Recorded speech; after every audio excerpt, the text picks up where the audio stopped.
এখনো সেই পুলিশ বাহিনী সেই আওয়ামী লীগের দালালি করছে, এখনো তাদের দূষর হয়ে এই দেশে বসবাস করছে। আমরা এই সমাবেশ থেকে এই অনতিবিলম্বে যেই সমস্ত পুলিশরা আমাদের ভাইদের উপর হামলা করেছে তাদেরকে আমরা দাবি দিয়েছিলাম আপনার উপদেষ্টা পরিষদ থেকে যেই কুলাঙ্গার মুস্তফা সরোয়ার ফারুকীকে আপনি নিয়োগ দিয়েছিলেন তাকে বাতিল করার জন্য আপনি এখনো তাই সিদ্ধান্ত নেননি। আমরা আজকের এই সমাবেশ থেকে আবারও হুঁশিয়ার করতে চাই, যদি সোজা আঙ্গুল এগিয়ে না উঠে আমরা আঙ্গুল বাঁকা করতে জানি। আমরা আন্দোলন চালিয়ে যাব যতক্ষণ পর্যন্ত প্রথম গেল ডেইলি স্টারকে এই বাংলাদেশে নিষিদ্ধ না করা হবে। আমরা আন্দোলন চালিয়ে যাব, যেভাবে রক্ত দিয়েছি আরো রক্ত দেব, প্রয়োজনে এই দেশকে পূর্ণ স্বাধীনতা ফিরিয়ে আনবো ইনশাআল্লাহ। আমরা আশ্চর্য হয়ে দেখলাম যেই সমস্ত ভাইরা আন্দোলন করেছিল তাদের পরনে ছিল পাঞ্জাবি টুপি। আপনারা দেখেছেন না?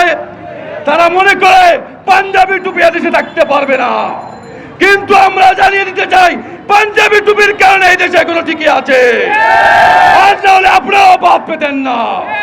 শান্তিতে থাকতে হলে উলামা একরামকে সম্মান করতে শিখুন, ইসলামকে সম্মান করতে শিখুন। আমরা প্রথম আলো, আমরা আগে একটা বক্তব্য বলেছেন, প্রথম আলো প্রথমেই যখন তার নিয়োগ দেওয়া হয়েছিল প্রথমে সে আমাদের মহানবী ইসলামকে নিয়ে কটূক্তি করেছে। আপনারা দেখেছেন আমাদের আবু রাদিয়াল্লাহু কটূক্তি করেছে, ব্যঙ্গাত্মক করেছে।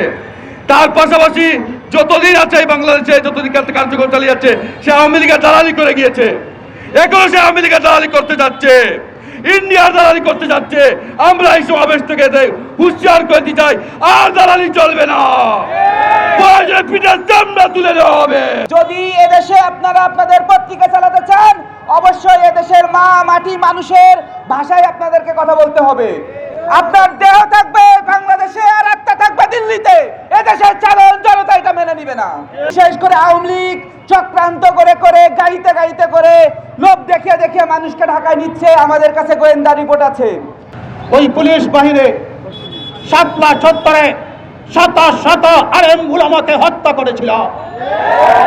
কালকে তাদের রূপ আমরা দেখেছি, আবার যেন তারা শাপলা ফিরিয়ে আনতে চায়। আজকের সমাবেশ থেকে সুস্পষ্ট ভাষায় জানিয়ে দিতে চাই, প্রয়োজনে শত শত শাপলা হবে, কিন্তু স্বৈরাচারের দূষর প্রথম আলো ডেইলি স্টারকে বরদাস্ত করা হবে না।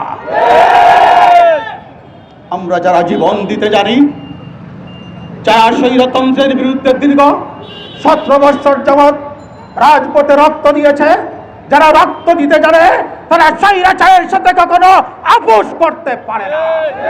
প্রথম আলো ডেইলি স্টার একটা পত্রিকা নয়, তারা এদেশে ইসলাম নির্মূলের মিশনে নেমেছে। যেখানে শাহজালাল মুজাদ্দেদ এসেছিলেন, শাহজালাল নেই, কিন্তু জেনে রাখবেন তার তলোয়ার আজ আছে। সবচেয়ে বেশি মূল্য হচ্ছে মুদির। মুদির মূল্য যার কাছে আছে, আমাদের কাছে তাদের 1 টাকারও মূল্য নয়। ঢাকা ঢাকা প্রথম আলো বয়কট, বয়কট বয়কট।